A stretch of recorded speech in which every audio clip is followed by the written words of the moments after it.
Excellences, Mesdames et Messieurs, c'est avec un grand honneur que je m'adresse à vous, au nom de Madagascar, sur le thème central des assemblées annuelles de la BAD, à savoir tirer le meilleur parti du capital de l'Afrique pour favoriser son développement, et plus précisément sur la problématique de l'emploi des jeunes en Afrique. 12 millions de jeunes Africains vont rejoindre le marché du travail d'ici 2050 et il est important qu'on en parle. Le nouveau contexte économique mondial, issu des récents bouleversements géopolitiques, climatiques ou commerciaux, fragilise l'emploi en Afrique, mais servent également d'opportunités nouvelles pour nos jeunes talentueux.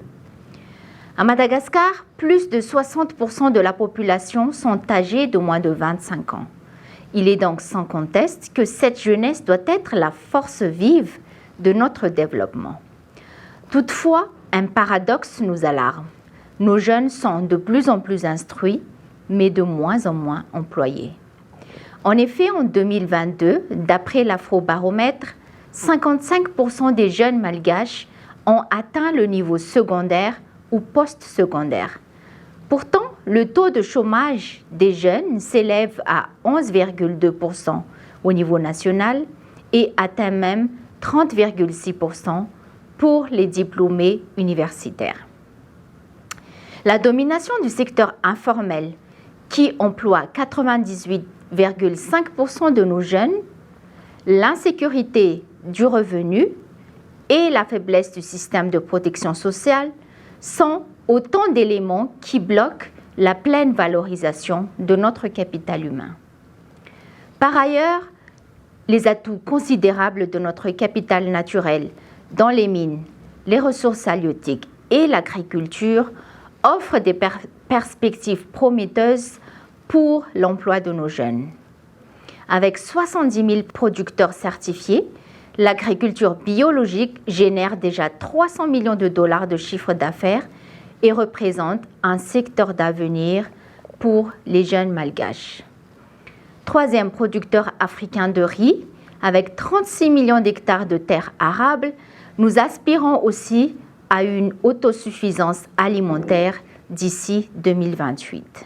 Chers partenaires, le temps est aussi venu pour Madagascar de marcher un peu plus vite vers l'industrialisation et vers l'intégration des nouvelles technologies dans notre système de production. Grâce à l'appui de la Banque africaine de développement, Madagascar met déjà en œuvre son pacte de programmation industrielle dont l'objectif est de doubler la part du secteur industriel dans le PIB d'ici 2040, ce qui sera certainement une opportunité pour nos jeunes. Dans ce secteur des télécommunications, nous nous positionnons comme un hub régional de l'externalisation des services grâce à la libéralisation du marché. Les exportations des services numériques ont atteint 402 millions de dollars en 2023, soit une progression de 168% en 10 ans.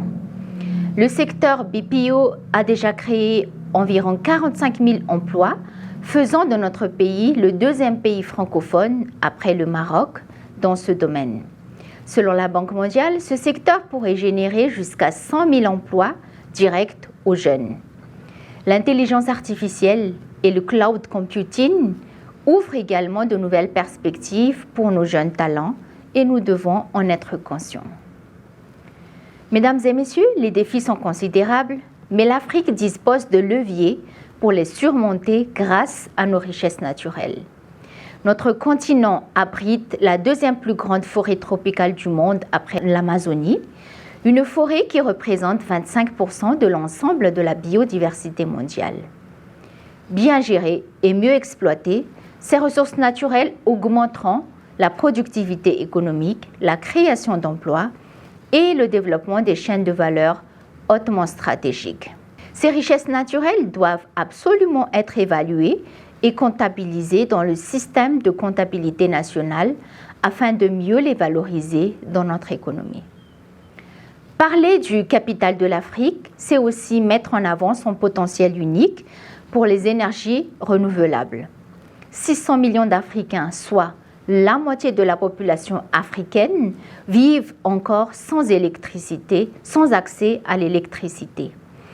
Il est de notre responsabilité commune d'agir ensemble car l'accès à l'électricité est certainement le principal facteur qui nous permettra d'exploiter pleinement notre potentiel. La BAD estimait en 2021 à 340 gigawatts le potentiel africain en hydroélectricité, avec seulement 11% exploité. Quant à l'énergie solaire, notre continent a une capacité de 7900 gigawatts, dont 1% seulement sont exploités. N'oublions pas aussi que nous avons des systèmes régionaux, tels que la ZLECAf, pour renforcer notre résilience collective et libérer notre plein potentiel.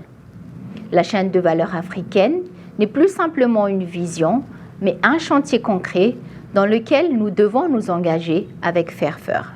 Mesdames et messieurs, les défis sont certes immenses, mais notre détermination, j'en suis convaincue, l'est tout autant. Si l'Afrique aspire à devenir un continent puissant, il doit d'abord investir dans sa jeunesse.